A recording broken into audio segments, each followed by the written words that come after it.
دین کی باتیں دین کے کاموں کے لیے ہوتی ہے. دین کی باتیں کس کے لیے ہوتی ہے؟ دین کی باتیں دین کے کام کے لیے ہوتی ہے. جیسے اذان ہوتی ہے کس کے لیے؟ نماز کے لیے.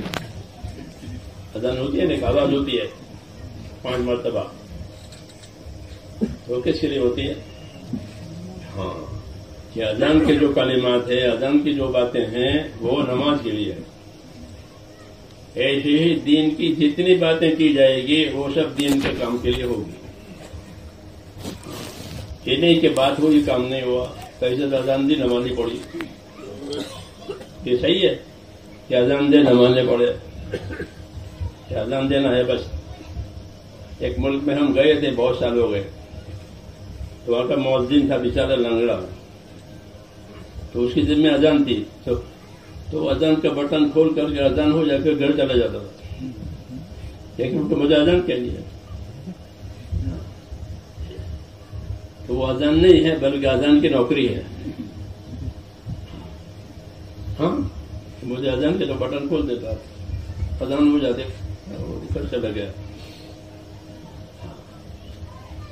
تو ایسا نہیں ہے کہ بھی اذان کے بٹن کھول دی اذان ہو گئی بس.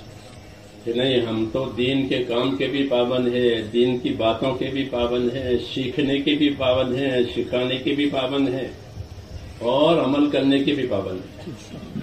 ہماری تو ساری زندگی اللہ پاک نے ہماری خیر پابند ہونے میں رکھی ہے. جتنی پابندی اتنی خیر، جتنی پابندی اتنے خیر، جتنی آزادی اتنا نقصان. جتنی آزادی آئے گی زندگیوں میں کہ اتنا نقصان ہوگا. جانی نقصان بھی ہوگا، مالی نقصان بھی ہوگا، اخلاق عادات کا بھی نقصان ہوگا، سب چیزوں کا نقصان ہوگا، کیونکہ آزادی آ گئی، تو پابندی آ گئی. اس لیے میرے دوستو، ہمارا مزاج اسلامی مزاج ہے. کیا مزاج ہے؟ اسلامی مزاج. ہم کو اللہ نے دین دیا ہے، اس لیے ہمارا مزاج دینی ہے. دینی مزاج. یہ دینی مزاج میں کیا ہوتا ہے؟ کہ دینی مزاج میں بات سننا، بات ماننا، یہ دینی مزاج کہلاتا ہے. سمعنا واطعنا، سمعنا واطعنا. یہ سنا ہم نے، مانا ہم نے، سنا ہم نے، مانا ہم نے. یہ دینی مزاج کہلاتا ہے. تبلیغ و دعوت کے ذریعے سے یہ مزاج ہر مسلمان کا بنے کہ میں نے اللہ کی بات سنی، اللہ کی بات مانی، ابھی اللہ کا ہو گیا. یہ اللہ کا ہو گیا. جب یہ اللہ کا ہو گیا تو کیا ہوگا؟ کہ من کان للہ کان اللہ لہ. جو اللہ کا ہو گیا اللہ اس کا ہو جائے گا. ہاں، تو اب کیا چاہیے؟ اللہ ہی تیرا ہے، اللہ ہی تیرے ساتھ ہے، تو اور کیا چاہیے؟ ہاں، تو ہمارا راستہ بہت شارٹ کٹ ہے کہ اللہ کی مان لو، اللہ کی سن لو، مان لو، پھر اللہ تمہارے ساتھ ہے. تو یہ میں اپنی طرف سے تھوڑی کہتا ہوں، یہ تو ہم کو اللہ نے، قرآن شریف نے، حدیث نے یہی باتیں سمجھائی کہ تمہارے ساتھ تو اللہ ہے. کسی کے ساتھ حکومت ہے، کسی کے ساتھ زمین جائیداد ہے، کسی کے ساتھ فوج ہے، ہمارے ساتھ کون ہے؟ کہ ہمارے ساتھ اللہ ہے. لیکن ہمیں اس کا دھیان نہیں ہے. ورنہ اللہ یوں کہہ رہا ہے کہ انی معکم لئن اقمتم الصلاۃ وآتیتم الزکاۃ وآمنتم برسلی. اللہ کہتے ہیں میں تمہارے ساتھ ہوں اگر تم نمازوں کے قائم کرنے والے بن جاؤ، زکاتوں کے ادا کرنے والے بن جاؤ، رسول کی تابعداری کرنے والے بن جاؤ، تو میں تمہارے ساتھ. کتنا آسان ہے. یہ نہیں کہ میں مالداروں کے ساتھ ہوں، عہدیداروں کے ساتھ ہوں، زمینداروں کے ساتھ ہوں، ایسا نہیں کہا. بلکہ کیا کہا کہ میں تمہارے ساتھ. کس بات پر؟ لئن اقمتم الصلاۃ وآتیتم الزکاۃ وآمنتم برسلی، کہ اگر تم میرے نبیوں پر ایمان لاؤ گے اور نمازیں قائم کرو گے اور زکوٰۃ حساب کر کے پورا پورا ادا کرو گے، پھر میں تمہارے ساتھ ہوں. جب اللہ ساتھ ہو جائے گا تو کہ سارے حالات ٹھیک ہو جائیں گے. آج لوگ حالات سے پریشان ہیں. کوئی طبقہ کوئی شعبہ ایسا نہیں ہے جو حالات سے پریشان نہ ہو. جی ہاں، مالدار ہو، غریب ہو، عہدیدار ہو، کاروباری ہو، ہر شعبے والا اپنی اندر پریشانی محسوس کر رہا ہے اور اس کا علاج بھی نہیں ہے. علاج نہیں ہے کیونکہ علاج کوئی تلاش بھی نہیں کرتا ہے. ایسے نابینا کی طرح ہاتھ مارتے ہیں. جیسے نابینا ہوتا ہے تو وہ ٹٹولتا ہے بیچارہ آدمی، اس کو صحیح چیز اندازہ نہیں ہوتا کیونکہ بینائی نہیں ہے اس کی. ایسے ہے کہ غلط علاج ہو رہے ہیں تو غلط علاج سے تو غلط اثر ہوگا. اس لیے صحیح علاج کرنا ہے، صحیح حالت اپنی پیدا کرنی ہے. اس کا کیا طریقہ ہے؟ میری بات تو سمجھ رہے ہیں نا؟ ہاں، دھیان سے بات سنو. رواجی طور پر بات نہیں سنی. بہت آئے تھے، مولانا آئے تھے، بہت اچھی تقریر کی تھی، وہ نہیں، وہ ہمارا نہیں ہے. ہم تو کام کی بات کہیں گے اپنے آدمیوں کو کام پر لگانے کے لیے. سمجھ میں آئی یہ بات؟ اس لیے کام کی باتیں سنتے ہیں. تو میں نے کہا لوگ حالات سے پریشان ہیں اور یہ قدرتی بات ہے کہ کوئی شعبے والا اپنے شعبے میں پریشانی سے خالی نہیں ہے اور ان کے پاس ان کی پریشانی کا علاج بھی نہیں ہے. اس لیے پریشان ہے. ہم کو اس کا علاج ملا ہے، اس کا علاج بتایا ہے رسول اللہ صلی اللہ علیہ وسلم نے. ساری پریشانیوں کا علاج. کیوں کہ سب چیز اللہ کے ہاتھ میں ہے. یہ پہلی بات ہے. سب چیز کس کے ہاتھ میں ہے؟ سب چیز اللہ کے ہاتھ میں. لوگوں کے دل بھی اللہ کے ہاتھ میں، سارے خزانے اللہ کے ہاتھ میں، ساری چابیاں اللہ کے ہاتھ میں. الا لہ الخلق والامر. کیوں کہا کہ یاد رکھو مخلوق بھی اللہ کی ہے اور فیصلہ بھی اللہ کا ہے. کسی کا کچھ نہیں ہے. ساری مخلوق اللہ کی ہے. کس نے بنائی ہے؟ اللہ نے بنائی ہے. اسی کی مخلوق ہے. وہ اکیلا خالق ہے، باقی سب مخلوق ہے. وہ اکیلا بنانے والا ہے، باقی سب بنے ہوئے ہیں. تو اکیلا وہ خالق، باقی سب مخلوق. ہاں، تو پھر جس طرح مخلوق اللہ کی ہے، فرمایا فیصلہ بھی اللہ کا ہے کہ اللہ کے مخلوق میں اللہ کا فیصلہ چلے گا، کسی کا فیصلہ نہیں چلے گا.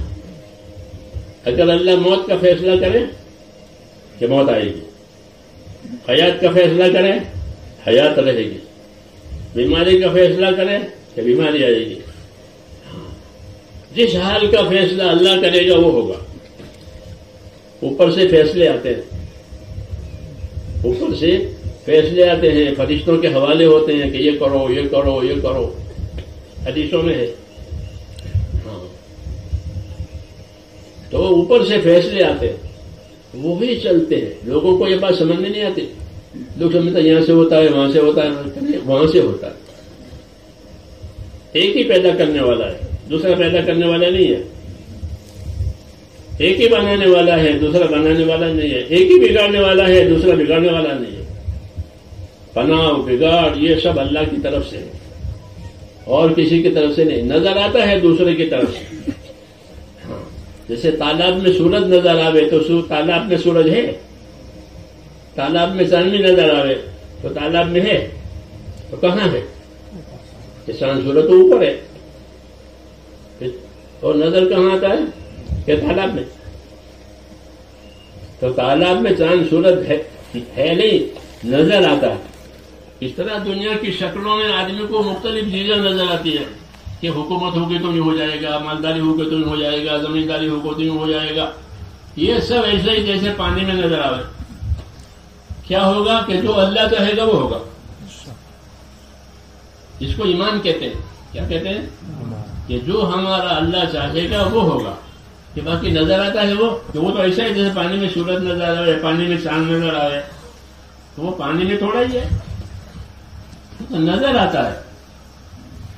ایسے میں کی شکلوں میں لوگوں کو مختلف چیزیں نظر آتی ہے. ہاں کہ حکومت سے ہو جائے گا, دولت سے ہو جائے گا, زمینداری سے ہو جائے گا. کہ کسی سے نہیں ہوگا تو پھر کس سے ہوگا؟ کہ اللہ سے ہوگا اور کسی سے نہیں ہوگا. اللہ اول ہے, باقی سب بعد میں ہے. اللہم انت الاول فلیس قبلک شیء. اے اللہ تو اول ہے, تو ہی پہلا ہے, اللہ سے پہلا کوئی نہیں. پھر بعد میں اللہ نے سب کو بنایا ہے. اللہم انت الاول فلیس قبلک شیء. اے اللہ تو پہلا ہے, تو اس سے پہلے کوئی نہیں. تو اللہ کی ذات اول ہے. جو بھی چیز چلے گی وہ اللہ سے چلے گی. نفع ہو, نقصان ہو, عزت ہو, ذلت ہو, محبت ہو, دشمنی ہو, یہ سب اللہ کی طرف سے. یہ پکی بات ہے.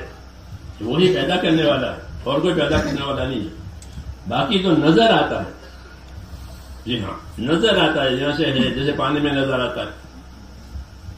تو نظر آنا الگ چیز ہے, ہونا الگ چیز ہے. کہ ہوتا کہاں سے ہے؟ کہ اللہ سے. نظر آتا ہے تو مختلف شکلوں میں نظر آئے گا. حکومت کی شکلوں میں نظر آئے گا, تجارت کی شکلوں میں نظر آئے گا, کاروباری شکلوں میں نظر آئے گا, مگر ہوتا ہے وہاں سے. یہ ہمارا پہلا نمبر ہے. لا الہ الا اللہ. ایک اللہ ہے, وہی کرنے دھرنے والا ہے, وہی نفع نقصان کا مالک ہے, وہی عزت ذلت کا مالک ہے, وہی حالات کا بنانے والا ہے, وہی حالات کا بگاڑنے والا ہے, وہی دعا قبول کرنے والا ہے. ہاں, یہ سب اللہ سے ہے اور کسی سے نہیں ہے. یہ پہلی بات ہے. اسی کو ہم بھول گئے. اسی کی یاد دلانے کہ جس کے ہاتھ میں سب کچھ ہے اس سے کراؤ, جس کے ہاتھ میں کچھ نہیں اس سے کیا کرو گے؟ وہ تمہاری طرح سے ہے. اس لیے ہم کو رسول صلی اللہ علیہ وسلم نے ایک تعلیم دی, ایک رہبری کی. کیا رہبری کی؟ یہ رہبری فرمائی کہ من اصلح ما بینہ و بین اللہ اصلح اللہ ما بینہ و بین خلقہ. کہ جو لوگ اپنا اور خدا کا معاملہ ٹھیک کر لیں گے تو اللہ ان کا اور مخلوق والا معاملہ ٹھیک کر دے گا. کتنی آسان بات کہ جو لوگ اپنا اور خدا کا معاملہ ٹھیک کر دیا کہ اللہ ہم سے ناراض نہ ہو, بس اللہ ہم سے راضی رہے, ایسے بن گئے تو اللہ کے سب کو راضی کر دے گا. ہاں, ایک ہی راستہ ہے, ایک ہی راستہ ہے. کیوں کہ ایک ہی اللہ ہے, وہی کرنے دھرنے والا ہے اور کوئی کرنے دھرنے والا نہیں ہے. ہاں, جس طرح حیات اور موت کا مالک اللہ ہے, اس طرح حیات اور موت کے بیچ میں جتنے مسائل ہیں ان سب کا مالک بھی اللہ ہی ہے, کوئی دوسرا نہیں ہے. حیات موت کا مالک کون ہے؟ اللہ. اللہ دیں گے تو حیات, بچہ مردہ پیدا ہوتا ہے کیونکہ اللہ نے حیات نہیں دی, اور حیات دے تو بچہ زندہ پیدا ہوتا ہے. پھر جب تک اللہ زندہ رکھے وہ زندہ رہتا ہے. تو حیات اور موت جس طرح اللہ کے ہاتھ میں ہے, یہ تو بارڈر ہے, ایسے حیات اور موت کے بیچ کے جتنے مسائل ہیں, جتنے کام ہیں, وہ بھی اللہ کے ہاتھ میں ہے اور کسی کے ہاتھ میں نہیں ہے. سمجھنے کی بات ہے, سمجھنے کی بات ہے کہ حیات اور موت کس سے قبضے میں؟ اللہ قبضے میں. تو حیات اور موت کے بیچ میں جتنے مسائل ہیں, غریب ہونا, مالدار ہونا, بیمار ہونا, تندرستی ہونا, محبت ہونا, دشمنی ہونا, یہ جو حالات ہیں یہ کس کے پاس ہے؟ وہ بھی اللہ کے پاس سے ہے, جس طرح حیات اور موت اللہ کے پاس ہے. یہ دعوت ہے کہ سارے مسائل کا تعلق صرف اللہ سے ہے اور کسی سے نہیں ہے. وہ نظر آتا ہے تو وہ ایسا جیسے پانی میں نظر آتا ہے, نظر آتا ہے نہیں. یہ تعلیم ہے ہم کو کہ سب چیزوں سے, سب چیز کہ اس کا تعلق اللہ سے سمجھو. ہاں, تو پھر کیا کرو کہ جو کرانا ہو اللہ سے کراؤ, جو مانگنا ہو اللہ سے مانگو. وہی دینے والا ہے اور کوئی دینے والا نہیں ہے. اگر اللہ نہ دے تو کوئی نہیں دے گا, اور اللہ دے تو کوئی نہیں روکے گا, کوئی نہیں روک سکتا. حضور صلی اللہ علیہ وسلم نماز کے بعد یہ کلمات پڑھتے تھے, اللہم لا مانع لما اعطیت ولا معطی لما منعت. اے اللہ, اگر آپ دینا چاہیں گے تو کوئی نہیں روک سکتا, اور آپ روکیں گے تو کوئی دے نہیں سکتا. مسئلہ کہ مسئلہ اللہ تعالیٰ کے ہاتھ میں. یہ ہمارا پہلا سبق ہے کہ ہمارے سارے مسائل کا تعلق صرف اور صرف اللہ سے اور کسی سے نہیں ہے. ہاں، اور اللہ سب چیزوں کو جانتے ہیں، اس کو سب چیزوں پر قدرت ہے. سب چیز دل میں کیا آ رہا ہے وہ بھی اللہ جانتے ہیں. ہاتھ میں کل کیا کرے گا، 1 منٹ کے بعد کیا کرے گا، وہ بھی اللہ جانتے ہیں. تو اللہ کا علم ہے، اللہ کی قدرت ہے، یہ بہت وسیع ہے. سب چیزوں پر اللہ کو قدرت ہے، سب چیزوں کو اللہ جانتے ہیں. نفع اور نقصان، عزت اور ذلت، جتنے حالات ہیں وہ سب اللہ تعالیٰ کے قبضے میں. یہ ایمان کا معنی یہ ہے.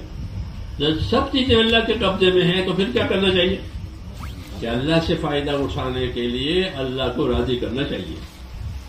اللہ راضی ہوگا کہ پھر ہر جگہ سے فائدہ پہنچائیں گے. اللہ ناراض ہے کہ ہر جگہ سے نقصان آئے گا. ہاں، نفع دینے والی چیز بھی نقصان دے گی، کیوں؟ اوپر سے نہیں ہے.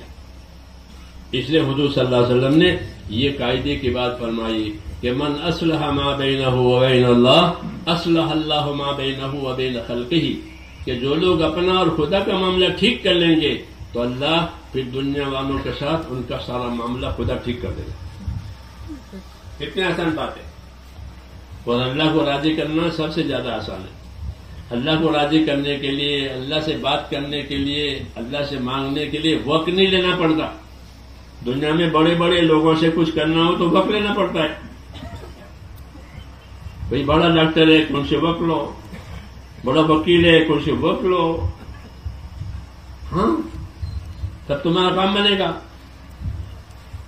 اور اللہ کہ اللہ جب چاہو جب چاہو کہو، دروازہ کھلا ہوا ہے، بلکہ اس کی طرف سے الاؤ ہے.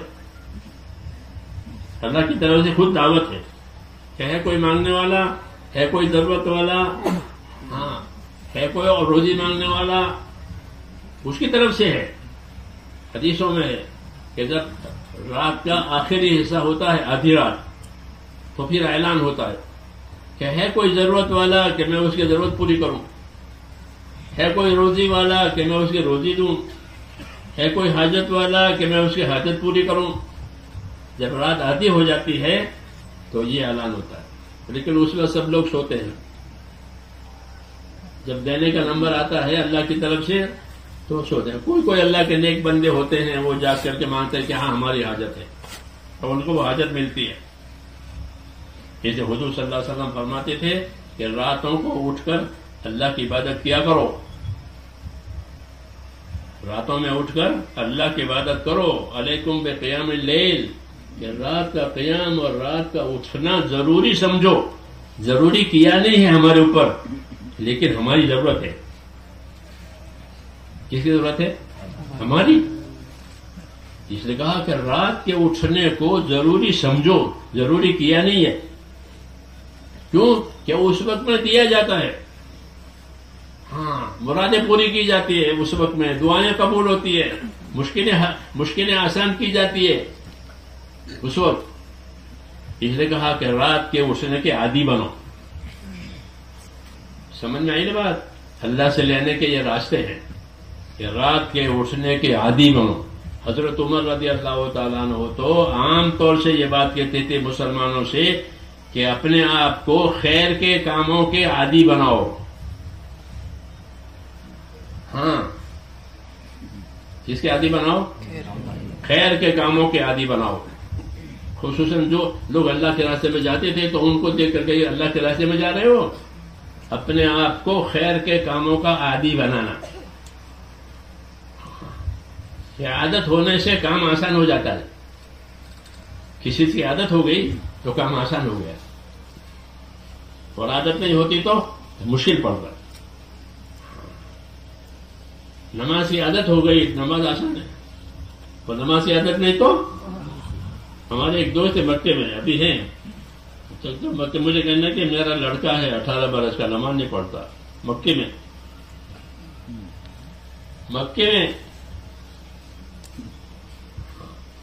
18 سال کا ہے، نماز نہیں پڑھتا.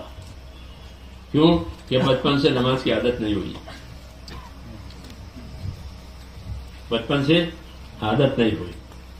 ہمارے ایک بزرگ تھے، وہ فرماتے تھے کہ میری عمر جب 13 برس کی تھی اس وقت سے میں تہجد پڑھنے کا عادی ہوں. اندازہ لگاؤ، 18 سال ہوئے نماز کی عادت نہیں ہوئی ہے، نماز بھاری ہو رہی ہے. 13 سال ہو گئے، 13 سال سے تہجد پڑھ رہے. اس لیے فرماتے تھے کہ اپنے آپ کو خیر کے کاموں کے عادی بناؤ تاکہ خیر آسان ہو جائے. آدمی دنیا سے یا خیر کمائے گا یا شر کمائے گا، دونوں میں سے ایک کمائے گا اپنی زندگی میں. یا تو خیر کمائے گا یا پھر شر اور برائی کمائے گا. دنیا، پوری دنیا ایک کاروبار کی جگہ ہے، جیسے بازار کاروبار کی جگہ ہے. لوگ بازاروں میں کاروبار کرتے ہیں، کچھ لوگ نفع کماتے ہیں، کچھ لوگ کھوٹ میں اترتے ہیں. دونوں قسم کے ہوتے ہیں، ان کو کھوٹ آئی، ان کا نفع ہوا. ایسے ہی دنیا بازار ہے. حدیثوں میں ہے کہ یہ بھی دنیا ایک طرح کا بازار ہے، اور اس میں لوگ صبح ہوتے، لوگوں کی شام ہوتی ہے. بازار میں صبح جاتے ہیں، شام کو آتے ہیں واپس.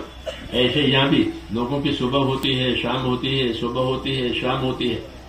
اس میں ان کی زندگی گزرتی ہے، اور زندگی گزرتی نہیں ہے بلکہ زندگی ان کی لگتی ہے. اب یا تو خیر میں لگے گی یا شر میں لگے گی. زندگی کہیں نہ کہیں لگے گی کہ یا خیر میں لگے گی یا شر میں لگے گی. جیسے بازار میں یا کھوٹ آئے گی کاروبار میں یا نفع آئے گا. تیسری بات نہیں ہوتی وہاں، ہوتی ہے. بعضوں کا نفع ہو گیا، بعضوں کا نقصان ہو گیا، کھوٹ آ گئی. ایسے ہی زندگی بھی اور دنیا ایک بازار ہے. کل الناس یغدو فبائع نفسہ موبقھا وموبقھا. شریف میں ہر آدمی کی صبح شام ہوتی ہے، اور وہ اپنی صبح شام گزارتا نہیں ہے بلکہ صبح شام میں وہ کاروبار کرتا ہے. جیسے بازار میں تاجر لوگ کاروبار کرتے ہیں، ایسے ہر آدمی اپنی دنیا کی زندگی میں کاروبار کرتا ہے. اس کاروبار میں یا تو وہ نقصان میں اترے گا یا اس کاروبار میں وہ نفع میں اترے گا. ہاں، دونوں لائنیں ہیں. جیسے بازار میں دونوں لائن ہوتے ہیں. کچھ لوگ کھوٹ میں اتر گئے، پاگل ہو گئے. ہاں، کچھ لوگ نفع میں آ گئے، مالدار ہو گئے. یہاں ایسے یہاں بھی ہے کہ اپنی اپنی صلاحیتوں کو، اپنی اپنی طاقتوں کو انسان لگاتا ہے. تو اب یہ دیکھنا ہے کہ کس پر لگا رہا ہے. تو دو راستے ہیں اپنی اپنی زندگیوں کا لگانے کے. ایک راستہ ہے اپنی منچاہی پر لگانا، اور ایک راستہ ہے اللہ نے جو راستہ بتایا ہے اس پر لگانا. یہ دو راستے ہیں، تیسرا راستہ نہیں ہے. تیسرا راستہ نہیں ہے. یا تو آدمی کی زندگی اس کے منچاہی پر لگے گی، یا اگر وہ سمجھدار ہوا تو اللہ کی بتائی ہوئے راستے پر، اس کے طریقے پر لگے گی. اور وہی سمجھدار ہے کہ جو اللہ کے بتلائے ہوئے طریقے پر اور اس کے راستے پر اپنی صلاحیت کو، اپنی طاقت کو لگاوے. حدیث شریف میں اپنی طرف سے نہیں کہتا بلکہ رسول اللہ صلی اللہ علیہ وسلم نے یہ فرمایا کہ الکیس من دان نفسہ وعمل لما بعد الموت والعاجز من اتبع نفسہ ہواہا وتمنى علی اللہ الامن. کہ باہوش وہ ہے، سمجھدار وہ ہے کہ جو اپنی ذات پر قابو کرے. کیا کرے؟ میری بات سمجھ آ رہی نہیں؟ آپ سائیکل پر قابو کرتے ہیں، موٹر سائیکل پر قابو کرتے ہیں، ہر مشین پر آپ قابو کرتے ہیں. سلو کرتے ہیں، فاسٹ کرتے ہیں، چالو کرتے ہیں، بند کرتے ہیں. آدمی قابو کرتا ہے. جی ہاں. تو جس طرح مشینوں پر قابو کرتے ہو، اپنے اوپر قابو کرو. یہ دعوت دی ہے کہ الکیس من دان نفسہ، کہ سمجھدار وہ ہے جو اپنے اوپر قابو کرے. کہ اپنے اوپر قابو کرنے کا کیا مطلب ہے؟ کہ اپنے آپ کو ان کاموں میں قابو کرے اور ان کاموں کا پابند کرے جن کام سے اللہ راضی ہوتا ہے. یہ قابو کرنے کا مطلب ہے کہ جن کاموں سے اللہ راضی ہوتا ہے، اور جن کاموں کے اللہ نے کرنے کا حکم دیا ہے، اور جن کاموں کے کرنے پر اللہ نے نفع بتایا ہے، اس پر اپنے آپ کو لگاوے. اور جن کاموں سے منع کیا ہے، جس کا نقصان بتایا ہے، جس کا عذاب بتایا ہے، اس سے اپنے آپ کو بچائے. اس کو کہتے ہیں سمجھدار. کہ الکیس من دان نفسہ وعمل لما بعد الموت، کہ باہوش سمجھدار آدمی وہ ہے جو اپنی ذات پر قابو کرے، یعنی اللہ کو راضی کرنے والے کاموں میں اپنے آپ کو لگاوے، اور جن کاموں سے اللہ ناراض ہے اس سے اپنے آپ کو بچائے. تو یہ سمجھدار ہے. کلکی سمندان نفسہ وعمل لما بعد الموت، کہ موت کے بعد کام آنے والا، موت کے بعد نفع دینے والا جو کام ہو وہ آج کرے، کل پر نہ ڈالے کہ بعد میں کریں گے، کل کریں گے، کہ یہ نقصان کی بات ہے۔ شیطان یہ سکھاتا ہے کہ ابھی کیا ضروری ہے، بعد میں کریں گے، آج کیا ضرورت ہے پھر کریں گے، ابھی بہت وقت ہے۔ ہاں، تو یوں کر کے وہ کام ٹل جاتا ہے، قابو میں نہیں رہتا۔ تو اس نے کہا سمجھدار وہ ہے جو اپنے آپ کو کرنے کا کاموں کا پابند کرے، اور جن باتوں سے اللہ نے منع کیا ہے اس سے اپنا بچاوے، کہ یہ سمجھدار ہے۔ اور نادان کون ہے؟ کہ نادان وہ ہے کہ جو اپنے آپ کو من چاہی پر چلاوے، جو جی میں آوے وہ کرے، جو جی میں آوے وہ کرے، اور اللہ پر امید بھی رکھے گا اللہ بیڑا پار کرے گا، کہ یہ بات غلط ہے۔ آدمی جو کرے گا وہی نتیجہ دیکھے گا، جو بوئے گا وہی کاٹے گا۔ چاول بوئے ہیں تو چاول کاٹے گا، گندم بونا ہے تو گندم کاٹے گا۔ یہ نہیں کہ گندم میں چاول کاٹے، ایسا نہیں ہوتا۔ جو بویائی ہے وہی کٹائی ہے۔ ہاں، ایسے ہی کہ جو آدمی نے جو کام کیا ہے اس کا نتیجہ اس کے سامنے آ جائے گا۔ یہ دعوت ہے اللہ کی، اس لیے کہا اپنے آپ کو قابو میں رکھو، ہاں، تاکہ صلاحیت برباد نہ ہو جائے۔ ہر آدمی میں اس امت میں بہت صلاحیت ہے، اس امت میں بہت صلاحیت ہے۔ ہاں، حدیثوں میں ہے، میں نہیں کہتا آپ لوگوں کو اچھا لگانے کے لیے، یہ بات نہیں ہے، حدیثوں میں ہے کہ لوگوں میں بہت صلاحیتیں ہیں، بہت سمجھ ہے۔ الناس معادن کمعادن الذهب والفضة، کہ لوگ ایسے قیمتی ہیں جیسے سونے اور چاندی کی کانیں ہوتی ہیں۔ کسی زمین میں سونا نکلے تو وہ زمین وہ علاقہ کتنا قیمتی ہو جائے گا، ان کی کرنسی بھاری ہو جائے گی۔ ہاں، کہ سونا نکلتا ہے تو جیسے زمین سونا اگلتی ہے، چاندی اگلتی ہے، تانبا اگلتی ہے، تو وہ علاقے وزندار ہو جاتا۔ تو ایسی صلاحیتیں انسانوں میں ہے، بڑے بڑے کام اور اونچے اونچے کام کر سکتے۔ ہاں، یہ الگ بات ہے کہ وہ اپنی سستی میں، اپنی نادانی میں اپنی صلاحیت کو برباد کرے، جیسے آج ہو رہا ہے کہ آج غفلت کا سامان لے کر کے اپنی صلاحیتوں کو، اپنے وقت کو، اپنی سمجھ کو برباد کیا جا رہا ہے۔ بالکل، بالخصوص یہ موبائلوں کا جو دور ہے وہ نہایت خطرناک دور ہے، صلاحیتوں کو برباد کرنے کے لیے، صلاحیتوں کو آگ لگانے کے لیے۔ کہ آدمی تقوی والا، پرہیزگار، متقی پرہیزگار ہو سکتا ہے، اللہ کا ولی ہو سکتا ہے، اس کی دعا ہر وقت قبول ہو سکتے، ایسے بن سکتے ہیں ایک ایک آدمی، سب میں یہ صلاحیت ہے۔ اسے کہا کہ لوگ ایسے قیمتی ہیں جیسے سونے اور چاندی کی کانیں ہوتی ہیں، لیکن سونا مٹی میں دبا ہوا ہوتا ہے، اس کو مٹی میں سے نکالنا پڑتا ہے۔ ایسے لوگوں میں صلاحیت بھی بہت ہے، سمجھ بھی بہت ہے، عقل بھی بہت ہے، لیکن اپنی خواہشوں کی نیزیں دبی ہوئی ہے، منچاہی کے نیزیں دبی ہوئی ہے۔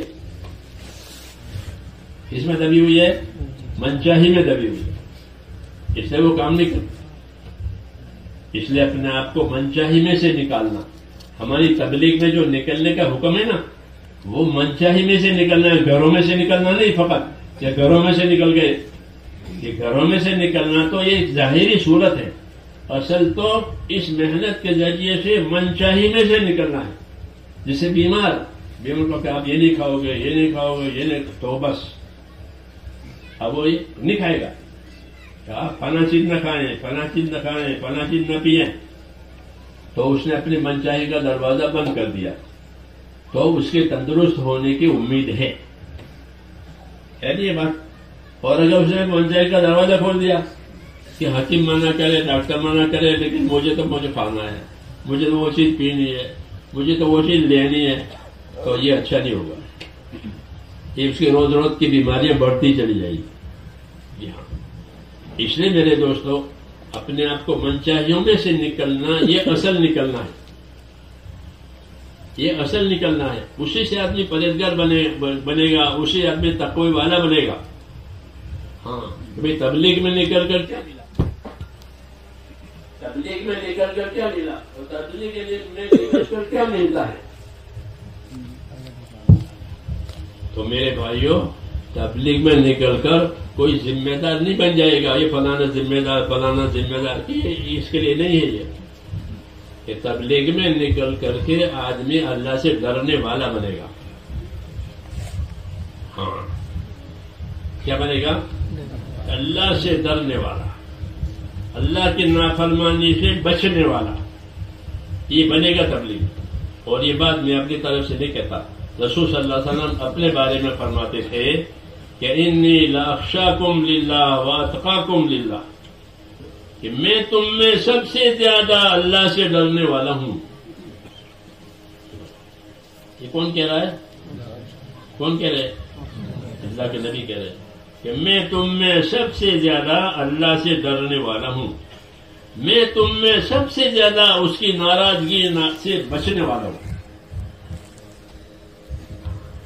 یہ تعریف نہیں کر رہے ہیں، اپنا تعارف کرا رہے ہیں. کیا کرا رہے ہیں؟ کہ آدمی کیسا بنے؟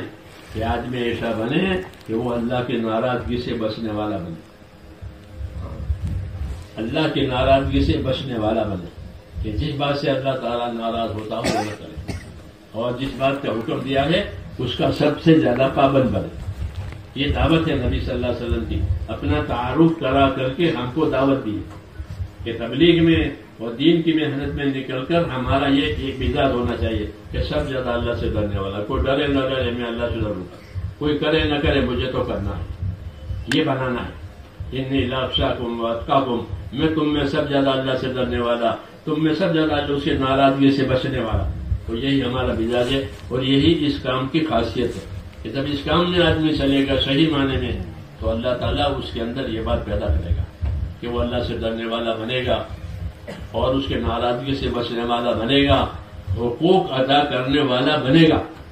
کہ مجھ پر کیا کیا حقوق ہے، آج اس کا طرف دھیان ہی نہیں ہے کہ مجھ پر کیا حق ہے، اللہ نے ہم پر کیا کیا حق قائم کیا ہے اس کا خبر نہیں.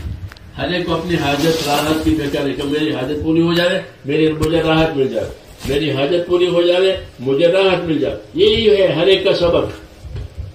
اور اصل کیا ہے کہ اصل زندگی یہ ہے کہ اللہ نے مجھ پر جو جو حقوق قائم کیے ہیں وہ حق ادا ہو جائے. تبلیغ اسی کی ہے، تبلیغ چلوں کی نہیں ہے، تبلیغ 4 مہینوں کی نہیں ہے، تبلیغ سالوں کی نہیں ہے. تبلیغ تو حقوق ادا کرنے کے لیے ہے. سب سے پہلا حق اللہ کا ہے. سب سے پہلا حق کس کا ہے؟ کیونکہ اللہ اول ہے، اللہ سے پہلے کوئی نہیں. اللہ مانتا الاول فلیس قبل کا شیء، کہ اللہ تو اول ہے اور تجھ سے پہلے کوئی نہیں. تو اللہ کا کیا حق ہے؟ اللہ کا کیا حق ہے؟ تو رسول صلی اللہ علیہ وسلم نے ایک صحابی حضرت معاذ سے پوچھا کہ معاذ آپ کو معلوم ہے اللہ کا کیا حق ہے؟ کہ نہ مجھے نہیں معلوم ہے، آپ بتائیں. صحابہ سیکھتے تھے، پوچھتے تھے. فرمایا اللہ کا حق یہ ہے کہ اسی کی عبادت کی جائے گی، اس کے ساتھ کسی کو شریک نہیں کیا جائے گا. تو یہ تعلیم دی کہ اللہ کا حق یہ ہے کہ اس کی عبادت کی جائے، یہ اللہ کا حق ہے. یہ بات یاد رکھو کہ اللہ تعالیٰ نے دنیا کو حقوق ادا کرنے کی جگہ بنایا ہے. ہاں، خواہش پورا کرنے کی جگہ نہیں بنایا. یہ تو ہم اپنی جہالت سے اپنی خواہشوں میں لگ گئے ہیں، ورنہ تو یہ حقوق ادا کرنے کا زمانہ ہے. یہ دنیا میں حقوق ادا کیے جائیں گے، آخرت میں بدلہ پائیں گے.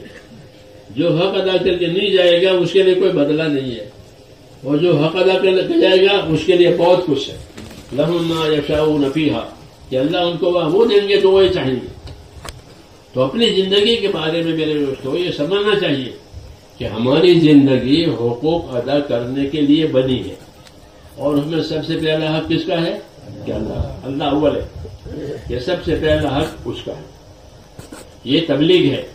تبلیغ کا یہی مقصد ہے کہ اللہ کا کیا حق ہے، اللہ کے رسول کا کیا حق ہے، اللہ کی کتاب کا کیا حق ہے، ایک دوسرے کے کیا حق ہیں وہ دیکھنے ہیں. کہ دنیا کو حقوق ادا کرنے کی جگہ بتایا ہے اور آخرت کو بدلہ پانے کی جگہ بتایا.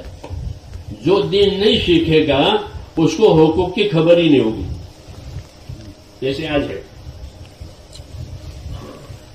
آج ہے کہ دین سیکھنے کا ماحول نہیں ہے.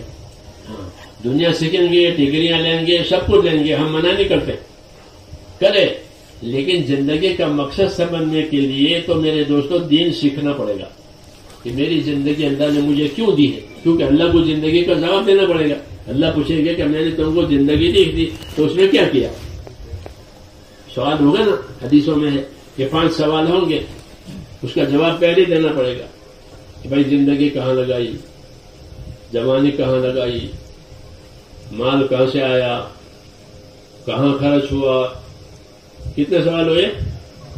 کتنے ہوئے بولو؟ 4. اور جو باتیں کان پر دین کی پڑی تھی اس پر کتنا عمل ہوا؟ یہ 5واں. یہ 5 سوال ہے. اللہ نے سوال ڈکلیئر کر دیے ہیں، ورنہ تو امتحانات میں سوال ڈکلیئر نہیں کرتے. ہاں، ڈکلیئر کر دیے تاکہ ہر ایک اس کی تیاری کرے. کیوں کہ یہ حقوق ادا کرنے کی جگہ ہے، اور آخرت بدلہ پانے کی جگہ ہے. آخرت کو اللہ نے 2 صفتوں کے ساتھ بنایا ہے. آخرت اصل ہے، آخرت وہ اصل ہے، اور 2 صفتوں کے ساتھ بتایا ہے اس کو. ایک صفت آخرت کی یہ ہے کہ آخرت کو بقا ہے، فنا نہیں ہے. آخرت کو بقا ہے، آخرت باقی رہے گی، فنا نہیں ہوگی. دنیا فنا ہو جائے گی اور آخرت باقی رہے گی. دوسری صفت آخرت کی یہ ہے کہ آخرت بطور بدلہ کی ملے گی، مفت میں نہیں ملے گی. جیسے بازار میں کوئی چیز مفت دیتا کوئی؟ کیوں بھائی کہ مفت دے دو کہ نا، پیسے دے کے لے جاؤ. بازار کا دستور ہے کہ پیسے دو مال لے جاؤ، مال دو مال لے جاؤ، مفت میں نہیں. ایسے آخرت کہ آخرت مفت میں نہیں ملے گی، آخرت بطور بدلہ کی ملے گی. ہاں، کوئی چیز دے، کوئی چیز دے، اس کو بدلہ کہتے ہیں. تو اللہ نے دنیا کی زندگی کو میرے دوستو آخرت بنانے کے لیے بنائی ہے کہ اپنی دنیا سے آخرت کماؤ. یہ دعوت ہے اللہ کی کہ میں نے تم کو جو طاقتیں دی ہے، میں نے تم کو جو صلاحیتیں دی ہیں، اس سے اپنی آخرت بناؤ. وابتغی فیما آتاک اللہ الدار الآخرہ. قارون کو اللہ نے مال دیا تھا، اس کا قصہ مشہور ہے امت میں. اس کو اللہ نے مال دیا تھا اور بہت مال دیا تھا. اور مال دے کر کیا کہا تھا کہ اپنی دولت سے اپنی آخرت بنا لے. یہی مسئلہ ہمارے لیے بھی ہے. وہی بات جو اس کو کہی تھی وہی بات اللہ نے قرآن میں اتاری کہ جس کو جو دنیا ملی ہے وہ اپنی دنیا سے آخرت بناوے. کہ دنیا کو آخرت بنانے کے لیے بنائی ہے. جیسے زمین کو کھیتی کے لیے اور باغ کے لیے بنایا ہے کہ اپنی زمین میں باغ بناؤ، اپنی زمین میں کھیتی بناؤ تاکہ تمہارا گزارا ہو جائے کھیتوں سے اور باغوں سے. ایسے ہی اپنی دنیا سے آخرت بناؤ. دنیا کو آخرت بنانے کے لیے بھی ہے. حدیثوں میں اسی طرح ہم کو سمجھایا گیا، اور یہ ہمارا نام پیغام ہے حضور صلی اللہ علیہ وسلم کا. حضور صلی اللہ علیہ وسلم کا ہمارے نام یہ پیغام ہے کہ ان الدنیا خلقت لکم وانکم خلقتم للآخرہ. ان الدنیا خلقت لکم، کہ یہ بات یاد رکھو کہ ساری دنیا کو اللہ نے تمہارے لیے پیدا کیا ہے. کتنا بڑا انعام ہے. کسی جانور کے لیے، کسی فرشتے کے لیے، کسی جن کے لیے نہیں بنائی ہے اس کو. تو کس کے لیے بنائی؟ ان کے لیے، انسانوں کے لیے بنائی. یہاں کا سونا ہو، یہاں کی چاندی ہو، جی ہاں، یہاں کی ہر چیز کہ وہ آپ کے لیے بنائی ہے. آپ ہی اس کا فائدہ اٹھائیں گے. کوئی چیز ایسی نہیں ہے جو تمہارے لیے نہ بنی ہو. ایک بات اور سناؤں. میرا ایک دوست ہے، انتقال ہو گیا، بہت محبت کرتا ہوں. تو مجھے کہے کہ مجھے تجھ سے بہت محبت، تو زہر دے تو زہر بھی لے لو. ایسے میں نے کہا زہر کوئی کھانے کی چیز ہے؟ یہ میرے دوستی کی بات. تو مجھے کہنے لگا کہ تو زہر کو بیکار سمجھتا ہے, تو زہر کو بیکار سمجھتا ہے. مجھے کہا تجھے خبر نہیں ہے, وہ پڑھا لکھا آدمی, تجھے خبر نہیں ہے. مجھے اس زمانے کی بات ہے, اب بھی معلوم نہیں کہ تمہاری حکومت نے سانپوں کا فارم بنایا ہے جیسے مرغوں کا فارم ہوتا ہے. اب کیا مرغوں کے فارم ہوتے ہیں؟ ہمارے یہاں تو بہت ہوتے ہیں مرغوں کے فارم. یہ سانپوں کے فارم ہوتے ہیں, تجھے معلوم نہیں ہے. سانپوں کا کام کیوں بنائے؟ کہ زہر کھینچنے کے لیے, سانپوں کا زہر کھینچنا ہے. اور مجھے کہا ہندوستان میں جو سانپ ہے اس میں 40% میں زہر ہے, باقیوں میں تیزاب ہے. باقیوں میں سانپ کاٹے گا تو اس میں تیزاب تو ہے ہی.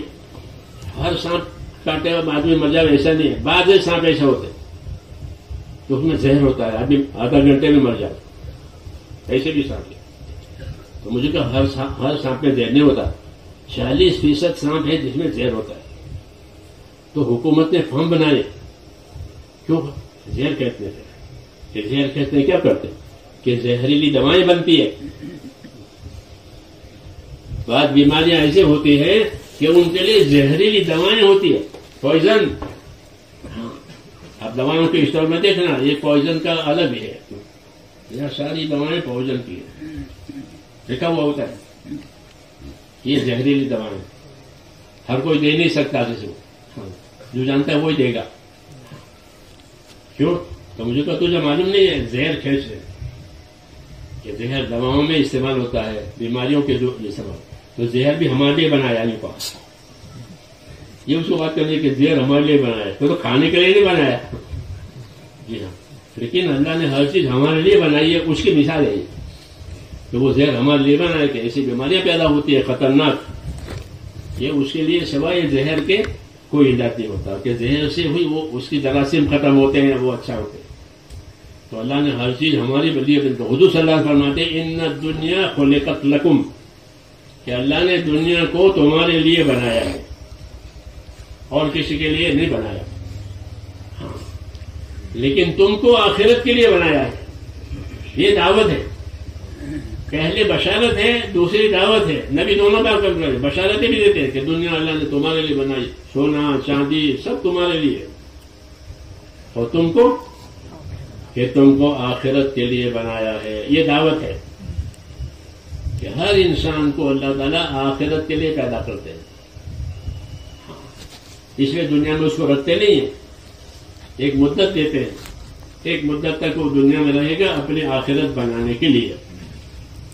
اسے حضور صلی اللہ علیہ وسلم کا سمجھدار وہ ہے جو دنیا سے آخرت بنائے. الکیس من دان نفسہ وعمل لما بعد الموت, کہ سمجھدار آدمی وہ ہے جو دنیا سے آخرت بنائے. اس لیے نبیوں کا کام یہ ہوتا ہے کہ وہ انسانوں کو دنیا سے آخرت بنانے کا راستہ بتاتے ہیں. نہیں تو یہ دنیا سے دنیا بناوے. ہاں, دنیا سے یہ دنیا بناوے گا اور پھر چھوڑ کے جائے گا. فائدہ ہے, دنیا سے دنیا بنائی اور پھر چھوڑ کے چلا گیا. رسول صلی اللہ علیہ وسلم فرماتے تھے کہ آدمی یوں کہتا ہے میرا ہے میرا ہے میرا ہے, یقول الانسان مالی مالی, کہ میرا ہے میرا ہے, کہ اس کا کچھ نہیں ہے. فرمایا اس کا کچھ نہیں ہے. پھر اس کا کتنا ہے؟ فرمایا ما اکل فافنا وما لبس فابلا وما تصدق فابقا. 3 شکلیں, جو پہن لیا پرانا کر دیا یہ اس کا ہو گیا, کھا لیا ختم کر دیا یہ اس کا ہو گیا. اور کیا کر سکتا ہے؟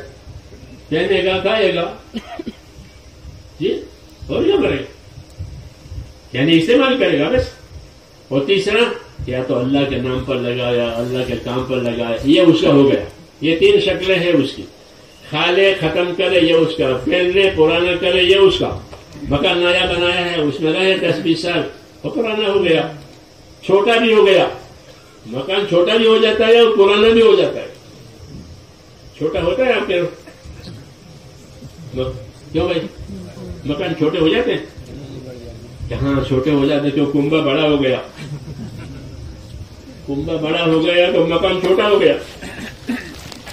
ہاں کہ 4 بیٹے ہیں ماشاءاللہ، چاروں اولاد والے ہیں، تو مکان چھوٹا ہو گیا. جی ہاں، تو فرمایا کہ جو پہن لیا پرانا ہو گیا وہ اس کا ہو گیا، کھا لیا ختم کر دیا وہ اس کا، یا اللہ کے نام پر لگایا، اللہ کے کام پر لگایا، اس کا ہو گیا، باقی سب دھوکہ ہے. حدیث شریف میں کہ باقی سب دھوکہ ہے. اس لیے میرے دوستوں اصل دعوت جو ہماری ہے، ہم کو اللہ رسول کی طرف پہنچی ہے، وہ یہ ہے کہ اپنی دنیا سے آخرت بناؤ. کیا بناؤ؟ کہ فانی سے باقی بناؤ.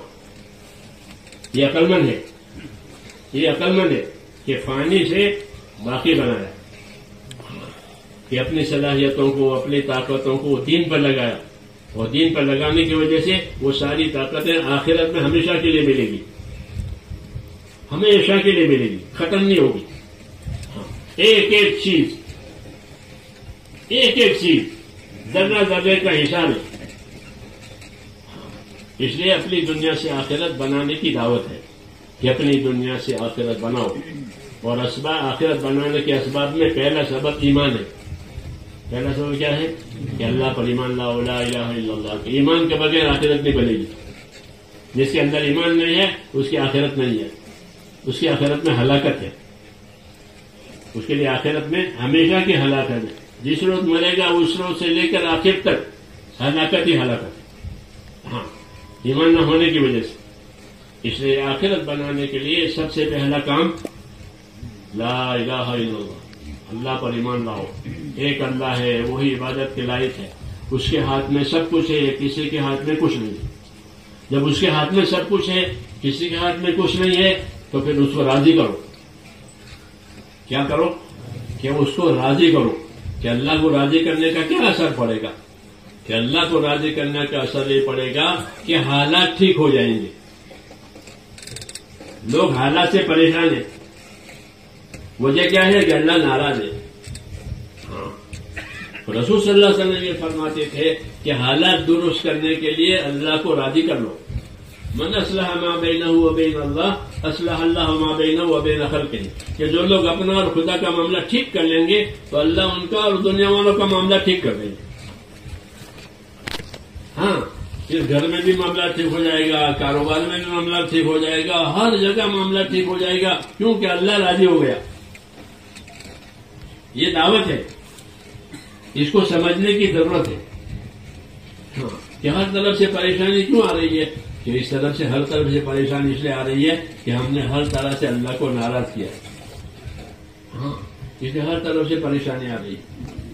اللہ، یہ قاعدہ ہے اللہ تعالیٰ کہ جب اللہ تعالیٰ ناراض ہوں گے تو پریشانیاں ڈالیں گے. سب سے پہلے پریشانیاں دل میں آتی ہے. کہاں آتی ہے؟ دل میں. دل پریشان ہے، کیا کروں؟ ہاں، جس کے دل میں پریشانی پڑی وہی جانتا ہے، دوسرا نہیں جانتا. اور ہر آدمی کی پریشانی کا ویلیو اتنا ہوگا جتنا اس کا اپنا ویلیو ہے. یہ قاعدے کی بات ہے. ایک آدمی لاکھ پتی ہے تو اس کی پریشانی کا ویلیو کتنا ہوگا؟ کہ لاکھ والا. ایک آدمی کروڑ پتی ہے تو اس کی پریشانی کا ویلیو کروڑ والا ہوگا. اس کی پریشانی ویلیو 5 روپے والا نہیں ہوگا. بھکاری کو 5 روپے مل جائے کم ہو گیا، وہ نہیں ہوگا. یہ کروڑ پتی ہے تو اس کی پریشانی کا ویلیو بھی کروڑ کا ہے. اس لیے اس پر جو پریشانی آئے گی وہ کروڑ والی آئے گی. لاکھ والے پر آئے گی وہ لاکھ والی آئے گی.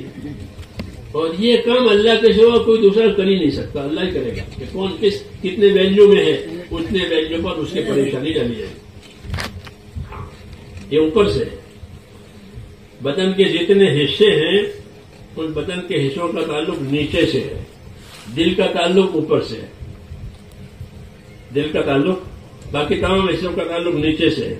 آپ کی کمر میں درد ہوگا تو آپ لیٹ جائیں گے، ٹھیک ہے؟ آپ کے کمر میں درد ہے، ہاں، لیکن دل پریشان ہے تو لیٹنے سے کام نہیں چلے گا.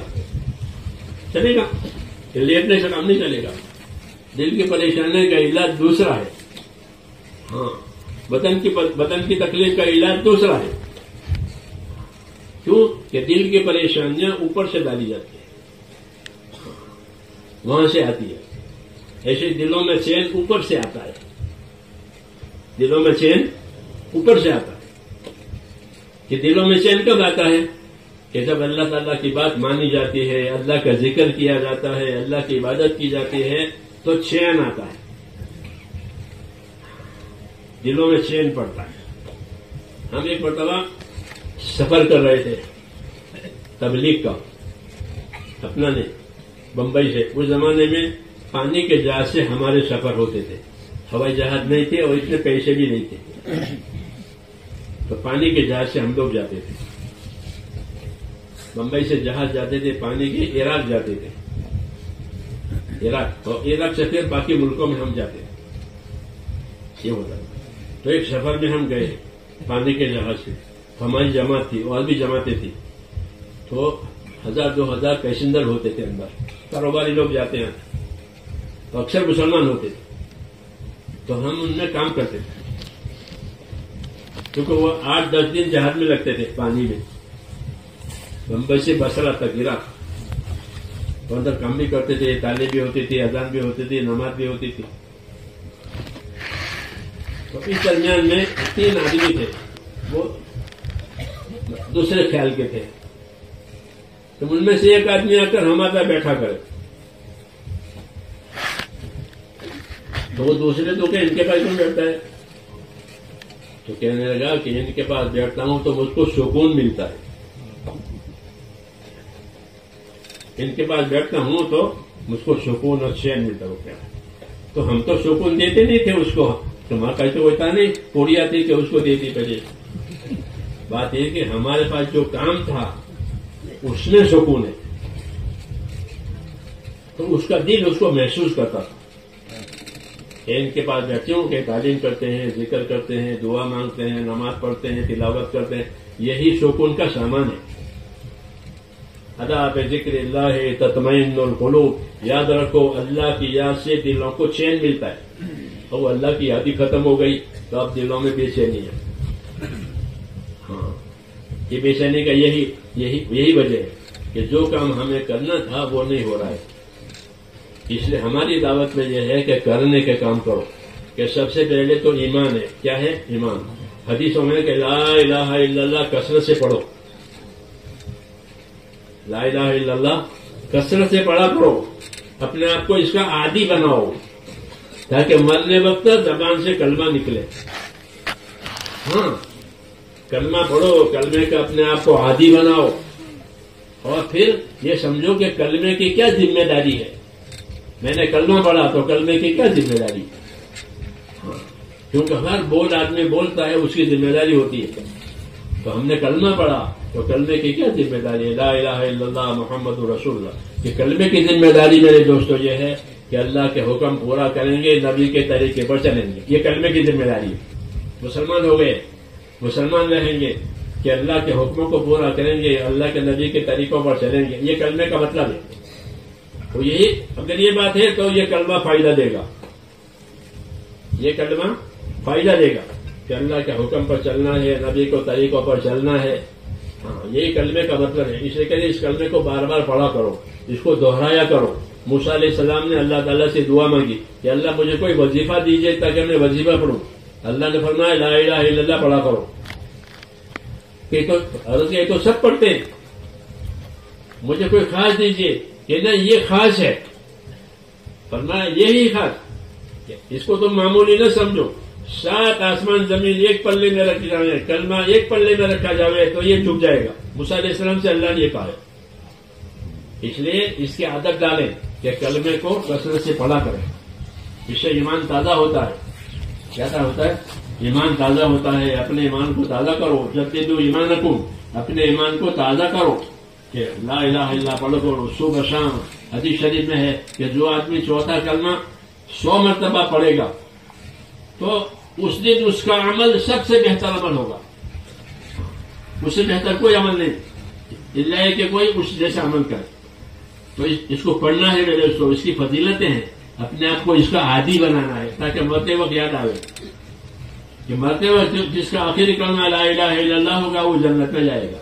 من کان آخر کلامہ لا الہ الا اللہ دخل الجنہ. جس کا آخری کلام لا الہ الا اللہ ہوگا وہ جنت میں جائے گا. تو کلمے والا بننا ہے، اس لیے کلمے کو کثرت سے پڑھنا ہے۔ دوسرا کہ کلمے کا تقاضا یہ ہے کہ اللہ کی عبادت کی جائے۔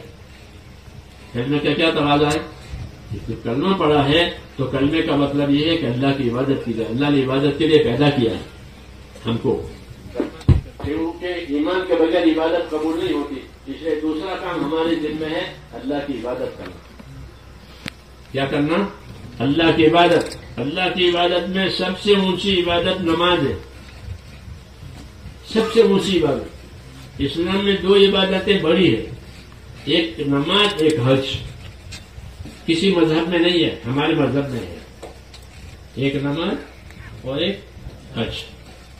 یہ دو بڑی عبادتیں ہیں اسلام میں۔ اس میں نماز کا درجہ سب سے اونچا ہے کلمے کے بعد، ایمان کے بعد۔ اس لیے میرے دوستوں، نماز کی ذمہ داری یہ ہے کہ ہم اپنے آپ کو نماز کا پابند کریں، نماز کو اپنا پابند نہ کریں۔ نماز کو سب چیزوں کو آدمی اپنا پابند کرتا ہے، سائیکل کو، موٹر سائیکل کو اپنے پابند کرتا ہے، لیکن ہم کو نماز کو پابند نہ کرے، اپنے آپ کو نماز کا پابند بنائے۔ اللہ نے نماز کے بارے میں قرآن میں دو حکم دیے۔ کتنے؟ قرآن پڑھا کرو، قرآن نہیں پڑھو گے تو اللہ کیا کہنا چاہتے ہیں وہی نہیں سمجھو گے۔ ہاں، کیونکہ قرآن میں اللہ بتائے گا اللہ کیا چاہتے ہیں، کس بات سے راضی ہوتے ہیں، وہ تو اس میں اللہ کا کلام ہے۔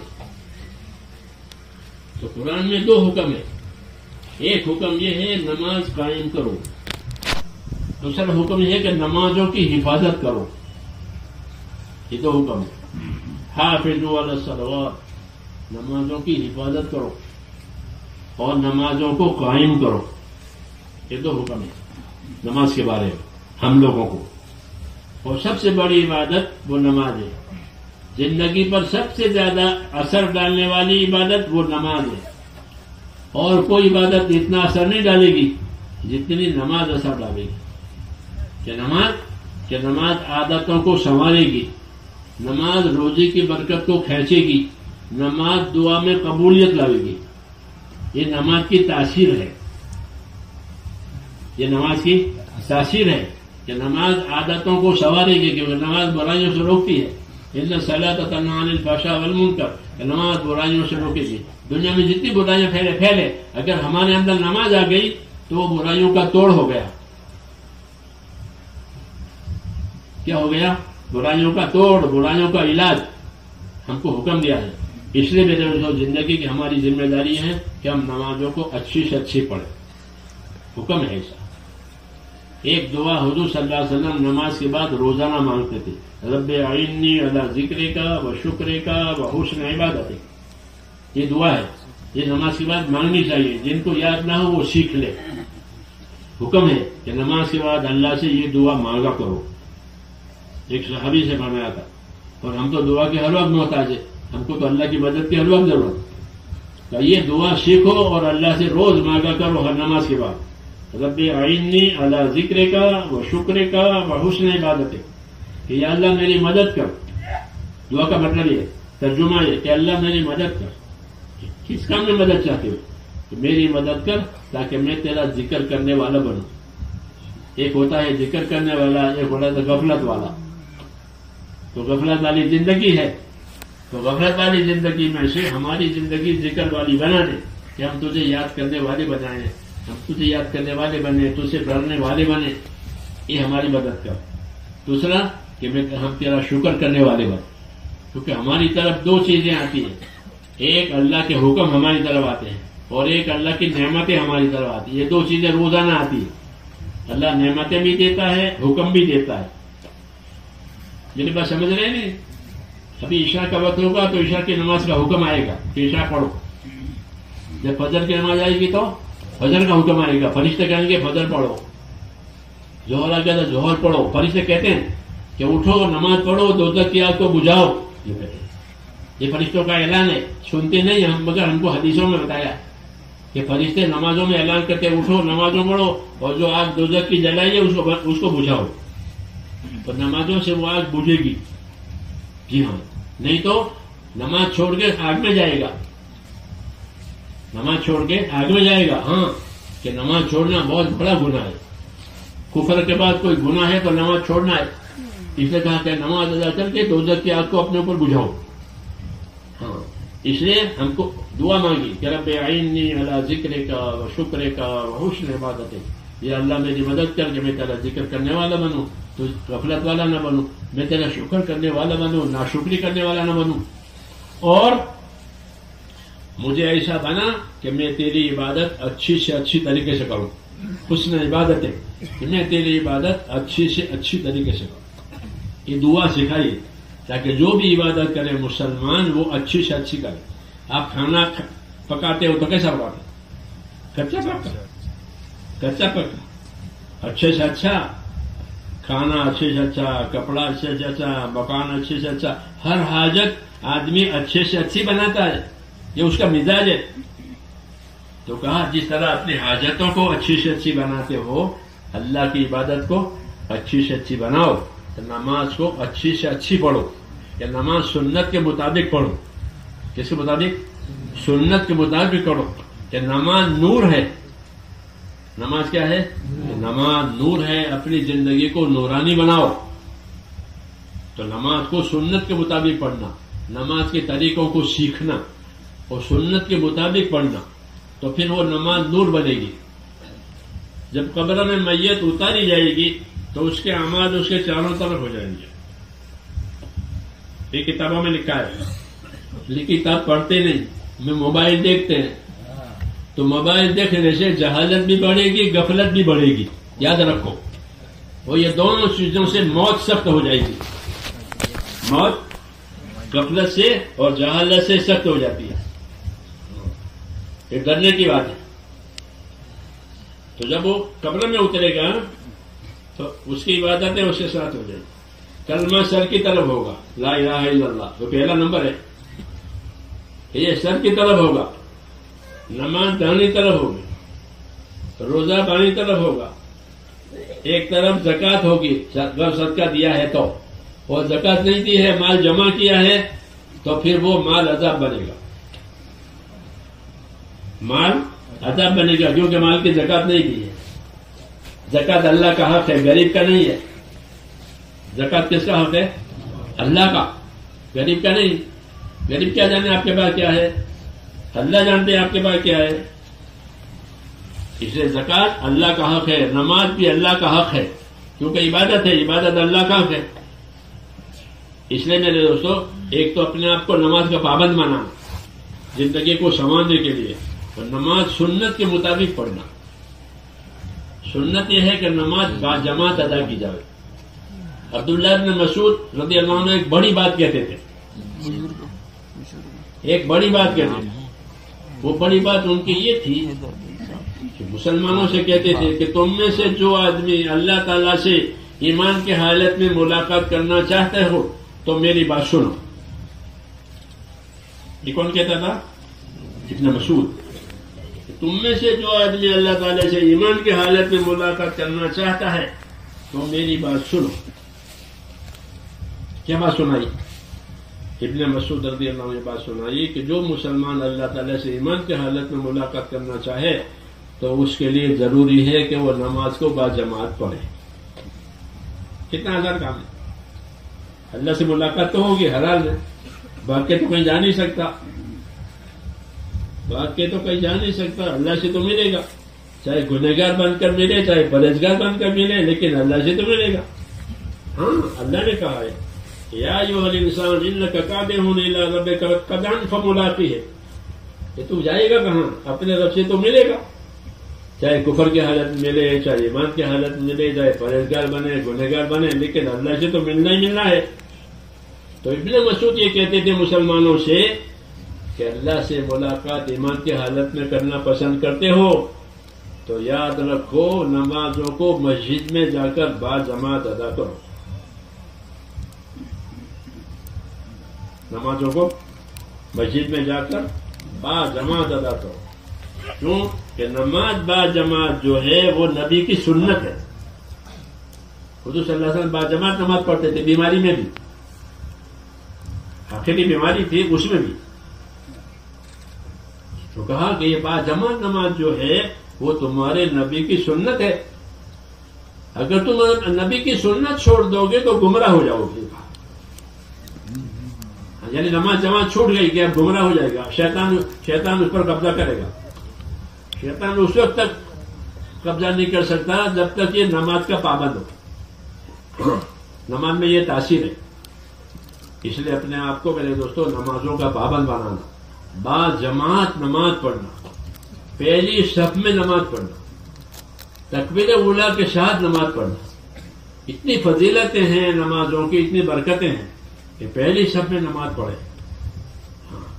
پہلی صف میں نماز کہ اس کی بڑی برکت ہے. پھر پہلی صف میں امام کی داہنی ساری میں پڑھے. کیا پڑھے؟ داہنی سائڈ. کہ ان اللہ وملائکتہ لیصلون علی معلم الناس الخیر, کہ اللہ رحمت دیتے ہیں, فرشتے رحمت کی دعا دیتے ہیں کن کو؟ کہ جو امام کی داہنی سائڈ میں نماز پڑھتے.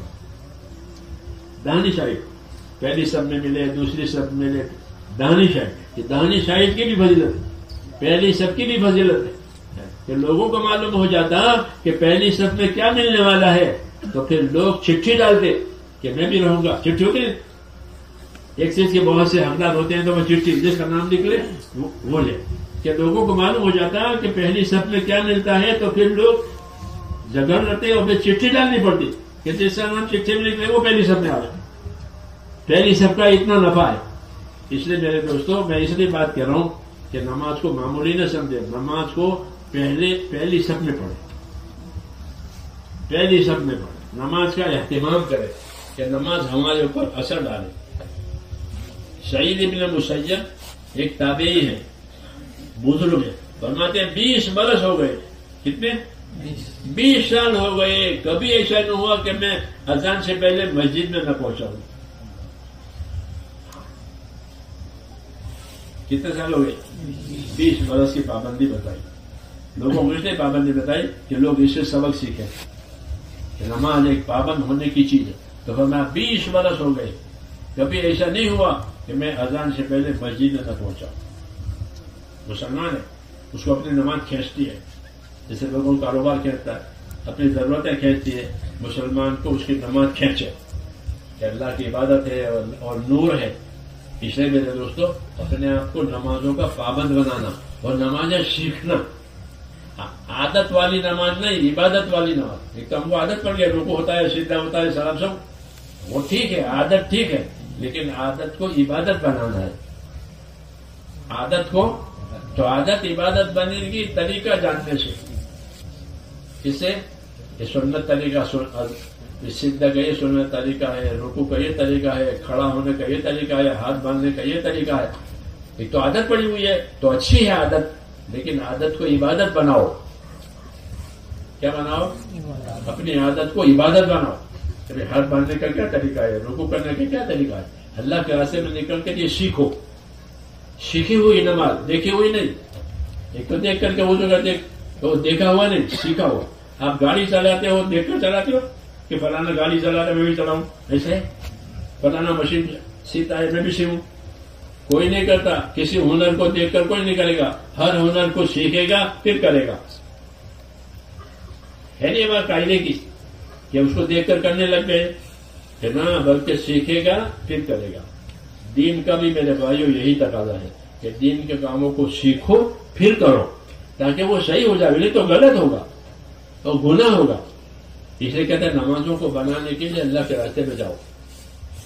گھر میں تو ہوگا نہیں, اللہ کے راستے میں جاؤ اور جاننے والوں سے سیکھو, جاننے والوں سے پوچھو کہ اللہ کے راستے میں سے واپس آئے کیا ملا, کہ نماز ملی. مولانا یوسف زبیر کہتے ہیں کہ نماز سے واپس جماعت میں سے واپس آؤ تو اپنے گھر والوں کو بتاؤ کیا لائے, کہ نماز لایا. اللہ کے راستے میں سے کیا لائے, کہ نماز لائے. حضور صلی اللہ علیہ وسلم معراج میں سے کیا لائے تھے, بولو. آپ معراج میں سے نماز لائے تھے, کہ آپ کو نمازیں دی تھی معراج میں, تو آپ ہمارے معراج میں سے نماز لائے. ہاں, اس کا طریقہ ہم کو بتایا اور فرمایا کہ ایسی نماز پڑھو جیسے مجھ کو نماز پڑھتے ہوئے دیکھا ہے. تو ہم کو نمازوں کا طریقہ بتایا معراج میں سے آ کر کے. ایسے ہم جماعت میں جائیں تو جماعت میں جا کر کیا لائے, کہ نمازی بن کر آیا, نماز سیکھ کر آیا. اور واجب نماز بھی پڑھے گا، قضا نماز بھی پوری کرے گا، پہلی نماز باقی ہے وہ بھی پڑھے گا. چنانچہ لوگوں نے اللہ کے راستے میں نکل کر برسوں کی نمازیں قضا پڑھی ہے. کیوں کہ پہلے نہیں پڑھتے تھے نماز، تبلیغ میں نہیں تھے، نماز نہیں پڑھتے تھے. بہت لوگ ایسے ہیں کہ ان کی بہت نمازیں باقی ہے پہلے کی. ہاں اب نمازی بنے ہیں جماعت میں جا کر کے، پہلے کی نمازیں باقی ہیں.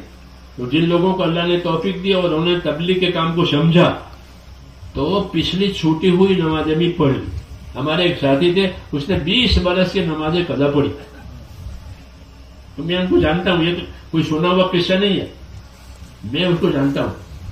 تو اس نے 20 برس کی چھوٹی ہوئی نمازیں پڑھی کہ تبلیغ میں جانے سے پہلے نماز پڑھی نہیں پڑھی ٹوٹ پھوٹ. اب نماز میں اب تبلیغ میں گئے، 4 مہینے لگے، 6 لگے، نماز کے پابند ہو گئے. اب پچھلی نمازوں کی فکر آئی کہ وہ تو اللہ کا قرضہ ہے. کیا ہے؟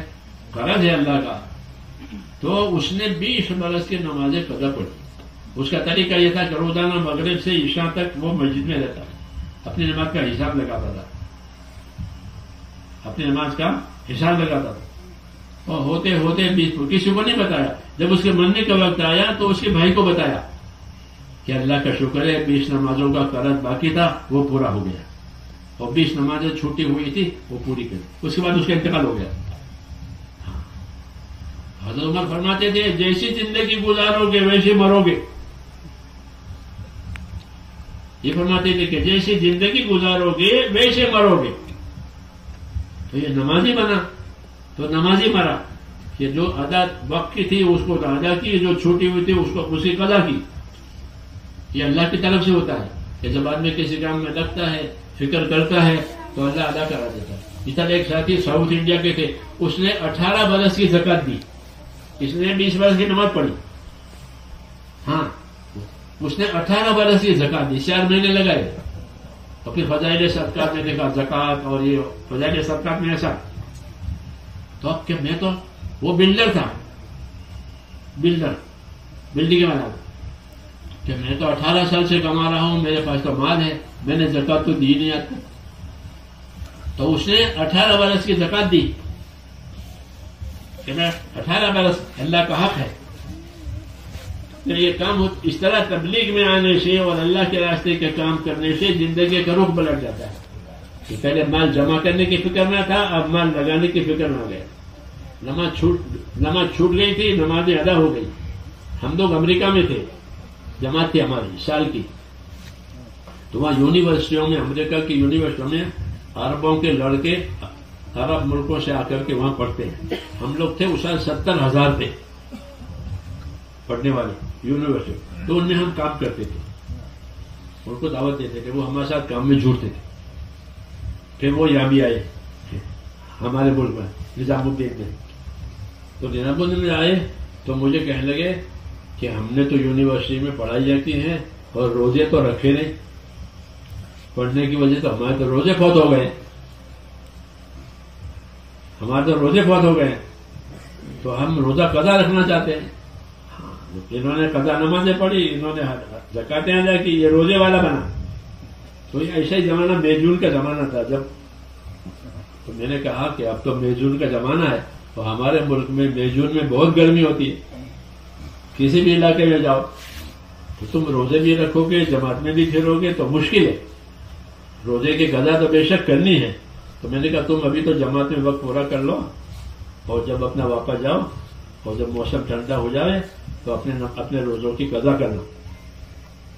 تو روزوں کی قضا، نمازوں کی قضا، زکاتوں کی قضا، لوگوں نے اس کام کی برکت سے اپنی زندگی کو سدھارا ہے. یہ اس کام کا اثر ہے. کیوں؟ یہ تو کرنا ہی کر. تبلیغ میں جاوے نہ جاوے نماز تو پڑھنی ہے، تبلیغ میں جاوے نہ زکات تو دینی ہے، تبلیغ میں جاوے نہ روزے تو رکھنے ہی ہے، حج تو کرنا ہی ہے، چاہے تبلیغی ہو یا تبلیغی نہ ہو، کیونکہ یہ تو اللہ کے احکام ہے. لیکن اگر تبلیغ میں گئے میرے دوستوں اور اللہ کے راستے میں پھرے تو اس کی اہمیت آ جائے گی. ہاں کہ اس کو یہ بڑے کام ہے، اس کی فضیلت حاصل کرنی ہے. کیا حاصل کرنی ہے؟ کہ اس کی فضیلت حاصل کرنی ہے، عمل بھی کرنا ہے اور عمل کی فضیلت حاصل کرنی ہے. جیسے کوئی آدمی کاروبار کرے اور زیادہ نفع میں بیچے اپنے کام کو، اپنی چیز کو، ایسے یہ ہے کہ اپنے عمل کو زیادہ ثواب لو. کہ زیادہ ثواب کس سے ملے گا؟ کہ سنت پر عمل کرنے سے. مثلا نماز باجماعت پڑھو تو ایک نماز 27 درجہ زیادہ ہو جائے گی. ایک نماز جماعت سے پڑھنے سے 27 درجہ بڑھ گئی. 27 مرتبہ نماز نہیں پڑھ سکتا آدمی، لیکن ایک مرتبہ باجماعت نماز پڑھے تو 27 مرتبہ نماز پڑھنے کا ثواب ملے گا. پھر پہلی سب کا ثواب الگ ملے گا. دانی طلب پڑھا ہے تو اس کا ثواب الگ ملے گا. تکبیر اولیٰ کے ساتھ پڑھیے تو اس کا ثواب الگ ملے گا. جی ہاں، اتنی فضیلتیں ہیں، اتنا ثواب ہے. ان ثواب کو بھی جاننا ضروری ہے. اس لیے فضائل سنائے جاتے ہیں کہ فجر کی 2 رکعت نماز سنت دنیا میں عافیہ سے بہتر ہے. حضرت ابو ہریرہ سے کوئی پوچھے کہ ابو ہریرہ فجر کی سنت، تو ابو ہریرہ یہ جواب دیں گے جو میں کہہ رہا ہوں کہ فجر کی 2 رکعت نماز سنت دنیا میں فیہا سے بہتر ہے. اور ظہر کی 4 سنت کہ وہ تہجد کے برابر ہے. ظہر میں 4 سنت پڑھتے ہیں تو وہ کیسی ہے کہ جیسے آدھی رات کو اٹھ کر کے تہجد پڑھو، ایسی فجر ظہر کی 4 رکعت سنت. اس کی فضیلتیں ہیں کہ ظہر کی 4 رکعت نماز سنت تہجد کے برابر ہے. عصر کی 4 رکعت نماز سنت، عصر کی 4 رکعت نماز سنت اس کا کیا ہے نہیں معلوم ہے. ہاں جب معلوم نہیں تو کیا کمائیں گے؟ اس لیے کہتے ہیں فضائل سنو. رسول صلی اللہ علیہ وسلم نے فضائل بتایا. عصر کی 4 رکعت سنت رسول صلی اللہ علیہ وسلم نے دعا دی ہے. کیا دیا ہے؟ دعا دی ہے. کس کو؟ کہ جو عصر سے پہلے 4 رکعت نماز سنت پڑھے. حدیث میں ہے رحم اللہ عمران صلی قبل العصر 4.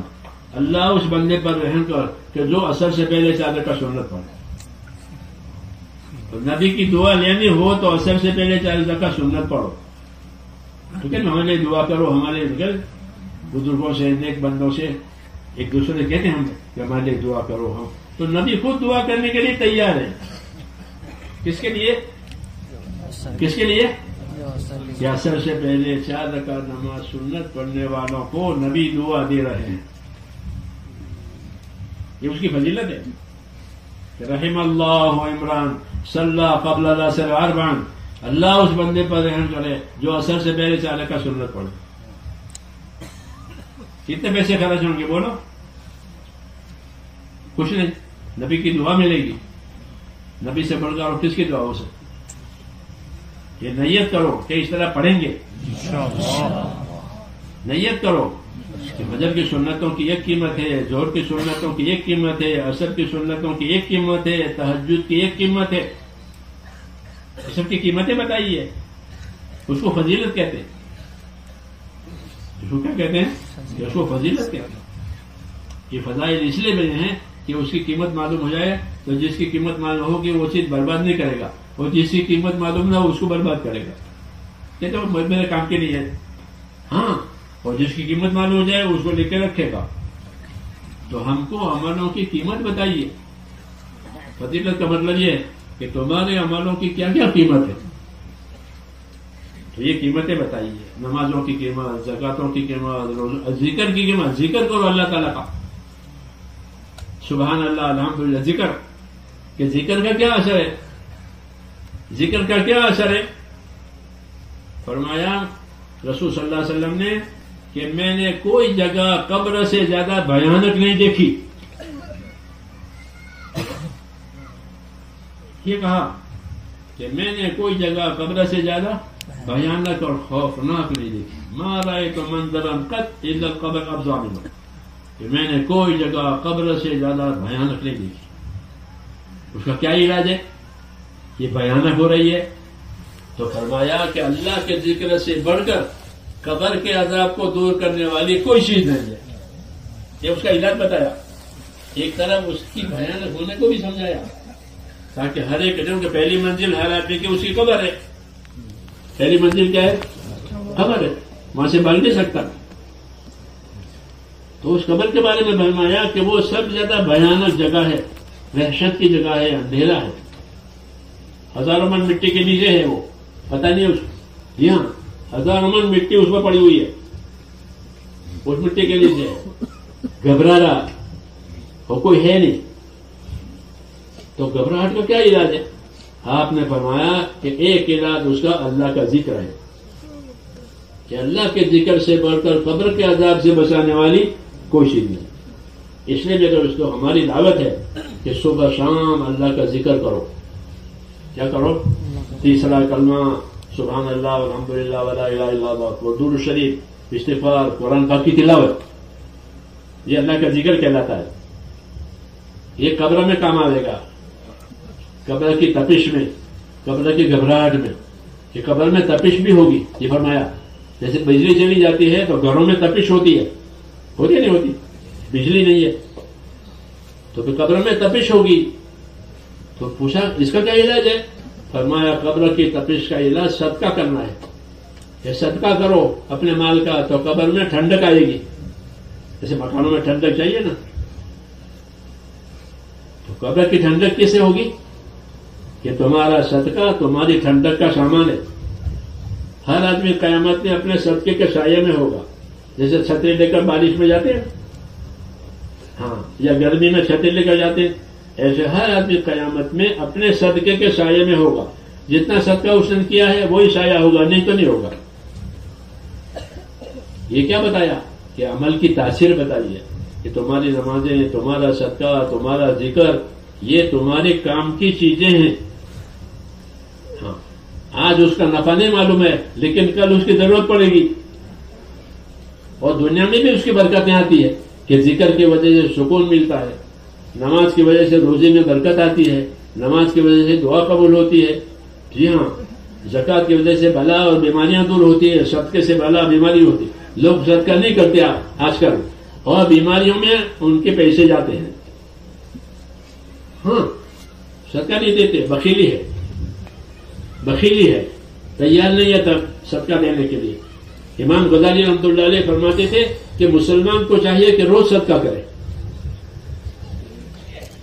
چاہے روٹی کا ٹکڑا دینا پڑے، یہ نہیں کہ چیک لکھ دینے پڑے صدقے میں، کہ نا، چاہے روزانہ روٹی کا ٹکڑا بھی کسی غریب کو کھلا سکتے ہو، یہ صدقہ بھی کرو کہ اللہ تمہارے صدقہ کو بڑھائے گا،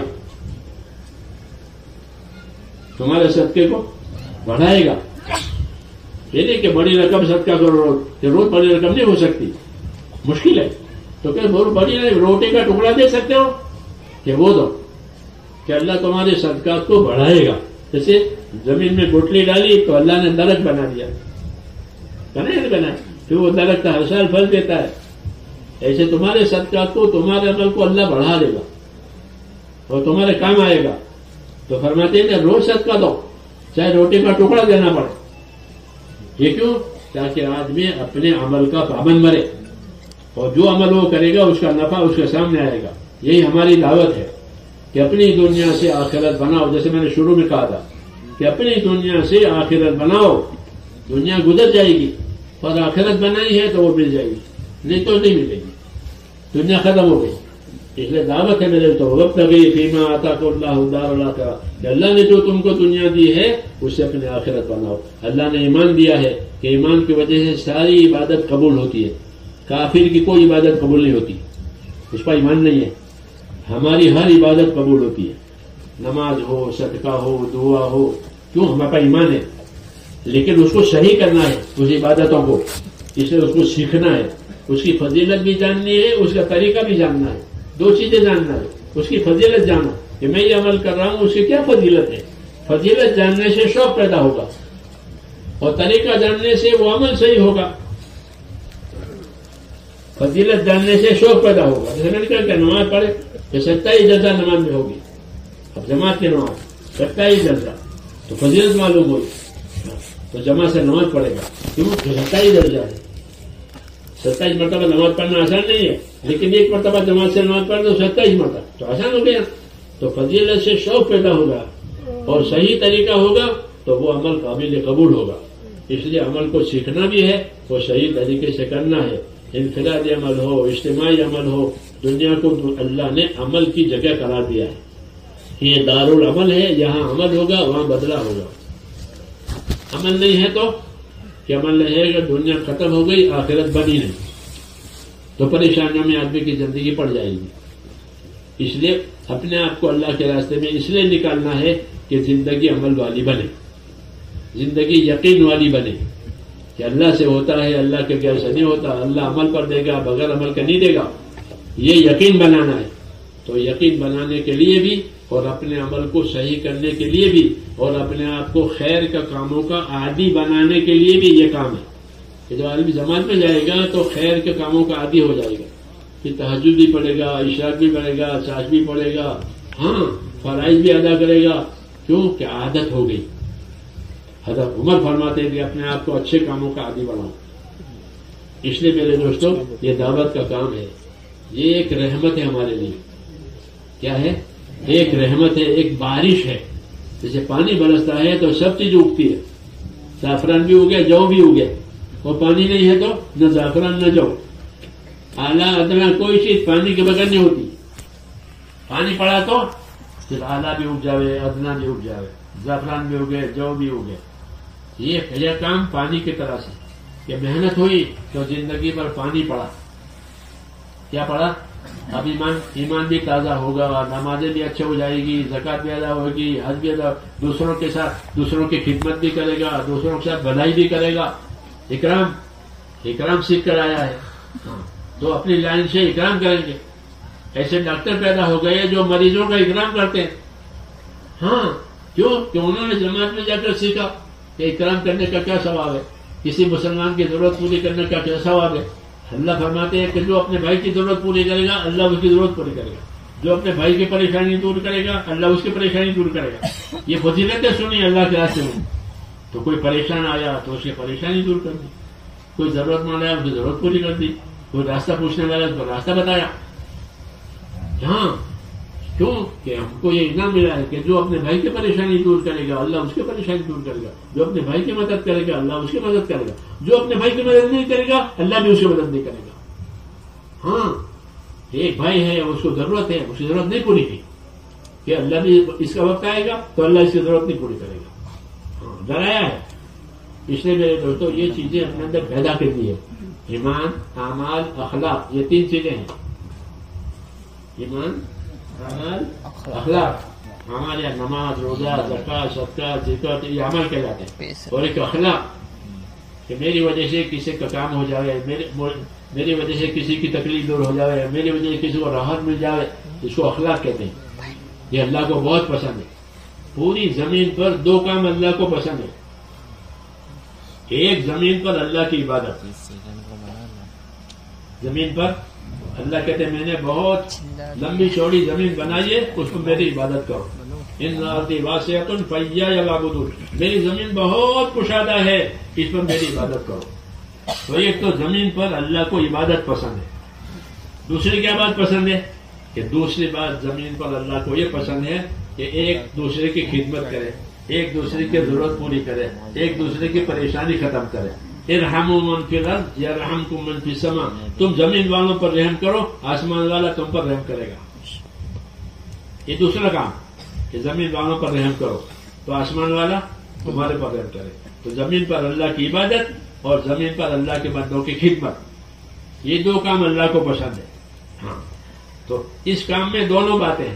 تبلیغ میں کہ تبلیغ کی وجہ سے اللہ کی عبادت بھی ہوگی، فرائض بھی ادا کرے گا، نوافل بھی ادا کرے گا، حج بھی کرے گا، سب کرے گا. اور دوسرا کہ اگر وہ تبلیغ والا بنا ہے اور تبلیغ اس کے اندر اتری ہے تو وہ اللہ کے بندوں کی خدمت کرے گا، ان کی ضرورتیں پوری کرے گا، ان کی پریشانی دور کرے گا. کیوں؟ تاکہ اللہ اس کی پریشانی دور کرے.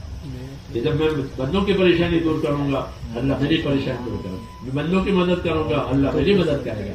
یہ اس کا اخلاص ہے. اس لیے میرے دوستوں یہ چیزیں پیدا کرنے کے لیے یہ کام ہے، یہ اصلی کام ہے ہمارا. ایمان آوے، عبادت آوے، اخلاق آوے، اخلاص آوے، یہ اصلی ہے. اس سے آخرت بنے گی، دنیا کی برکتیں آئے گی، دونوں آئے گی.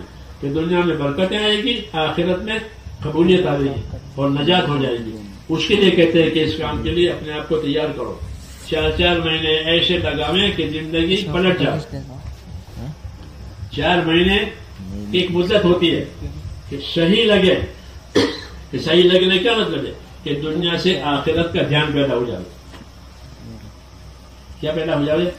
آخرت کی فکر پیدا ہو جائے، آخرت کا دھیان پیدا ہو جائے. صحابہ یہ کہتے تھے کہ آپ کو کیا ملا؟ کہ ہم کو آخرت کی فکر ملی، آخرت کی، کہ مجھے اپنے آخرت بنانی ہے، کیونکہ آخرت میں ہمیشہ رہنا ہے.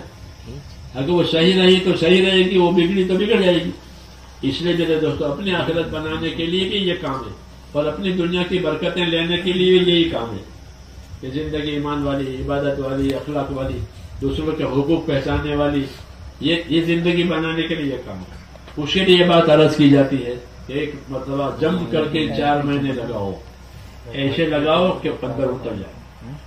پھر ہر سال وقت دیتے رہو، ہر مہینے دیتے رہو، ہر ہفتے دیتے رہو. ایک ترتیب ہے جو آپ کو معلوم ہے. ایک مرتبہ جم کر کے لگے 4 مہینے، یہ زندگی پلٹ جائے. ایک علاج بھی ہے اور ایک مدد بھی ہے. آپ بتاؤ اس کے لیے کون تیار؟ آپ بتاؤ اس کے لیے. ہم نے تو سمجھانے کی کوشش کی ہے، اب سمجھنا آپ کا کام ہے. ماشاء اللہ کرے ہمت ہے.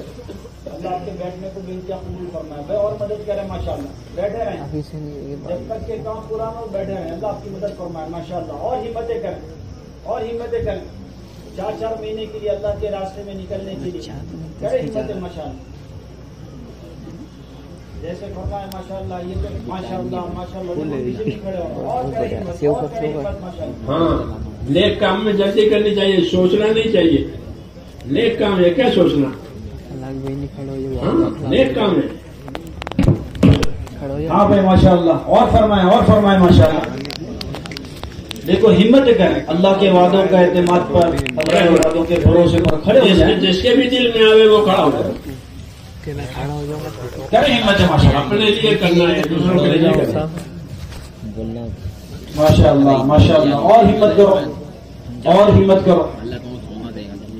جہاں سے پہلے سے تیار ہو کر آئے وہ بھی کھڑے ہو جائیں. جن کے دل میں ابھی بات آ رہی وہ بھی کھڑے ہو جائیں. اپنے بس کا کریں، اللہ پر اعتماد کریں، اللہ پر بھروسہ کریں. اللہ ہی لے جائیں گے. ہمارے بس کا جو ہے وہ ہم کریں، آگے کا اللہ کریں گے انشاءاللہ. کریں ہمت. ماشاء اللہ بہت اچھا مجمع ہے. اللہ خوب قبول فرمائے.